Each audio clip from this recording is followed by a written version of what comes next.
Hello, moi c'est Elodie, vous pouvez me retrouver sur les réseaux sous le nom de My French Poulette. Dans mes podcasts, je parle avec vous de développement personnel, entrepreneuriat, bien-être et encore bien d'autres sujets. N'hésitez pas à me rejoindre sur mon compte Instagram My French Poulette. Hello à tous, je suis super contente de vous retrouver pour ce premier podcast. Donc comme vous avez pu le voir, je vais aborder le sujet de la méditation. Donc j'ai mis en plusieurs catégories. Donc tout d'abord, je vais vous dire mes a priori sur la méditation. Qu'est-ce que la méditation pour moi? Comment je pratique la méditation? Et ce que m'a apporté la méditation? En premier, mes a priori sur la méditation. Alors je sais pas si vous êtes comme moi, mais au début, je croyais que la méditation c'était des moines bouddhistes ou des hippies en pleine campagne, forêt, qui se mettaient en lotus avec les mains sur les genoux et qui faisaient un peu des trucs un peu chelous, des trucs comme ça, ou quelque chose de hyper intello, il faut se mettre dedans avec des trucs hyper réfléchis. Donc voilà, c'était mes a priori un peu sur la méditation. Au début, vraiment, je croyais que c'était un peu en mode secte, que les gens qui faisaient de la méditation, ils étaient un peu hippies, un peu fous dans leur tête. Mais du coup, maintenant, ça a balayé mes a priori sur la méditation. Donc, je vais vous dire qu'est-ce que la méditation pour moi. Donc, pour moi, la méditation, c'est se recentrer sur son énergie, sa propre énergie, se calmer du stress aussi en période d'examen, je sais pas, ou pour un entretien. Vous êtes très stressé. Moi j'étais quelqu'un qui stressait pour un rien, qui pensait pas au moment présent, qui pensait toujours à quelque chose. Par exemple, si j'avais un entretien le vendredi prochain, et ben pendant toute la semaine je pensais à ça, ça m'omnibulait, j'en dormais pas, je me faisais des scènes dans ma tête, les choses à dire, à ne pas dire. Voilà, j'étais vraiment quelqu'un de stressé, et vraiment pour des petits trucs en plus. Genre pour appeler ou quelque chose comme ça, je stressais pour un rien. J'avais beaucoup de mal avec ça. Et je voulais quelque chose qui me canalise un peu sur ça. Pour mon énergie aussi, je débordais d'énergie aussi le soir. Je sais pas si vous êtes comme moi, j'avais 1000 idées à l'heure, alors que la journée, j'étais sur mon ordi en train de faire d'autres choses et du coup je pensais pas à ces choses-là. Donc voilà, la méditation pour moi c'est vraiment ce qui m'aide à canaliser tout ça, à me sentir mieux dans ma tête, mieux dans mon corps du coup, parce que du coup je suis bien dans ma tête et ça se ressent aussi sur mon humeur, mon énergie, que je peux aussi, ce que je peux apporter aux autres. Voilà, si vous êtes stressé, ben forcément les autres vont le ressentir et vous allez un peu vous fermer sur vous-même. Du coup, moi comment je pratique la méditation? Alors, soit je le fais le matin au réveil, mais je vous avoue que je l'ai fait peut-être 2-3 fois. C'est pas quelque chose qui me fait beaucoup de bien, enfin c'est pas quelque chose que moi je suis adepte le matin. Je fais plus du yoga et puis après je fais ma séance de sport, mais je vous avoue que de faire un peu de méditation le matin, je me mets en plus allongée moi du coup, et ben je me rendors, je me refais nuit. Donc voilà, j'ai laissé tomber. Donc moi je fais plutôt le soir après une journée de travail, voilà, quand je suis sur mon ordinateur en plus. Beaucoup de tension, même si vous travaillez aussi dans un bureau, voilà, vous avez beaucoup de tension. Et du coup, moi, ce qui marche super bien, c'est de faire le soir, voilà. Une fois que vous avez éteint, donc moi j'éteins mon ordi, je le mets dans mon placard, je n'y touche plus. Comme ça, mon bureau, voilà, j'ai pas ça à penser. Et du coup, je me mets mon tapis de yoga tout simplement, ou sinon je me mets tout simplement sur mon canapé et je me mets en position couchée. Donc un peu la tête relevée, voilà, pas forcément comme vous dormez.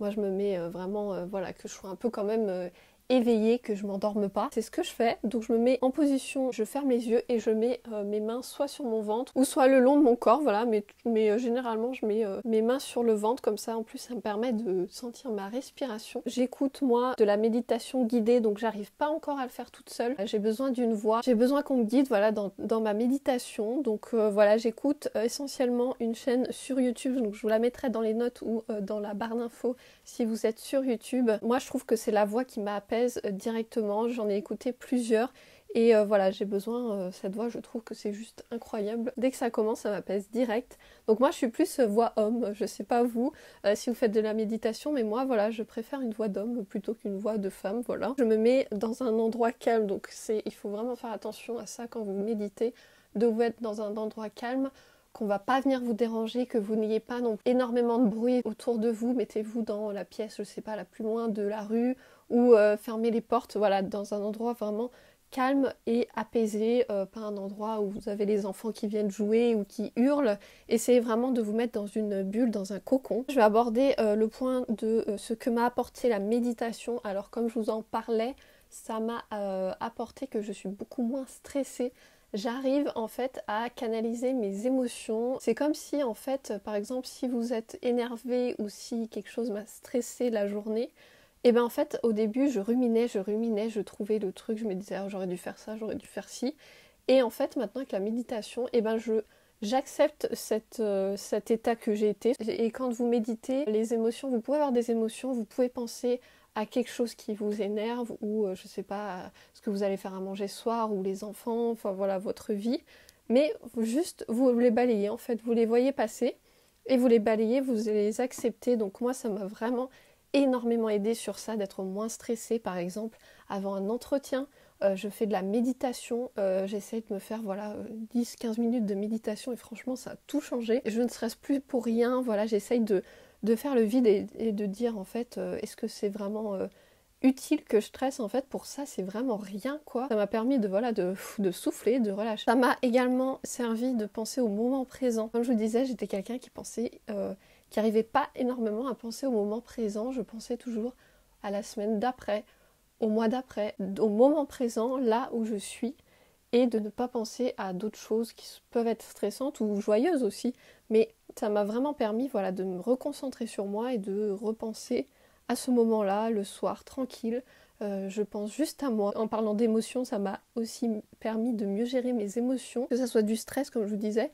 Bon, les émotions de stress, c'est toujours plus dur à gérer que d'être heureux et de penser au positif. Mais ça m'a vraiment permis de gérer mieux mes émotions comme je vous disais.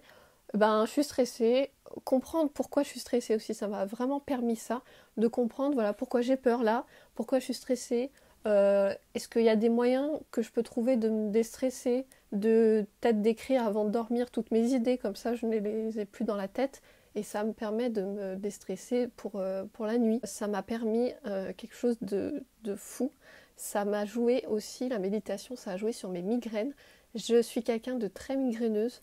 Je vous ferai d'ailleurs je pense un podcast à ce sujet pour les migraines parce que moi j'ai trouvé vraiment des solutions et si je peux aider d'autres personnes aussi qui sont migraineuses, ça me fera trop plaisir. La méditation ça m'aide aussi à me relâcher, à me déstresser, à me détendre. Et je vous assure que je faisais peut-être des migraines une fois par mois qui peuvent être soit légères à des grosses migraines où il faut être dans le noir sans aucun bruit, vous avez envie de vous taper la tête contre un mur, faire des crises tous les mois, 3 à 4 mois espacés, vraiment j'ai trouvé ça incroyable, j'ai vraiment vu une différence sur ça, sur les migraines. Et je vous assure que je prends beaucoup moins de cachets du coup pour ça, mes migraines. Dès que je sens que j'ai une migraine, je commence à faire de la méditation et des fois je vous assure que rien que ça, ça me les calme. J'espère que je vous ai un peu donné des pistes pour vous donner envie de faire de la méditation. Pour vous donner un conseil, c'est vraiment d'essayer. N'ayez pas cet a priori de méditation. Trouvez vraiment la bonne chaîne YouTube qui vous intéresse. Je trouve que la voix fait tout, donc si vous essayez une vidéo ou une méditation et que vous n'y arrivez pas, peut-être que la voix vous accrochez pas tout simplement ou ça vous va pas. Prenez du temps pour vous et franchement de prendre du temps pour soi, vous serez beaucoup mieux. Moi au début je croyais que la méditation en fait c'était une perte de temps, mais en fait c'est tout l'inverse parce que vous gagnez du temps après que vous êtes déstressé et que vous êtes super bien organisé, vous voyez un peu plus clair. Et aussi la petite chose que je voulais redire, c'est un premier podcast, j'espère que j'ai été assez claire, mais je voulais vous rajouter, je fais aussi de la méditation le soir avant de dormir et je trouve ça super parce que du coup ça apaise toutes les tensions de la journée et je vous assure que votre sommeil sera beaucoup mieux. Donc voilà, si vous avez des problèmes de sommeil, aussi des insomnies, pensez à la méditation. Voilà, ce podcast est terminé. J'espère vraiment que ça vous a plu et que ça vous a peut-être donné envie de commencer la méditation, mais vraiment un conseil, commencez parce que moi ça a vraiment changé ma vie. Si ce podcast t'a plu, n'hésite pas à le liker, à le partager, à me rejoindre sur mes différents réseaux sociaux. Je vous retrouve très vite dans un nouveau podcast et surtout prenez bien soin de vous.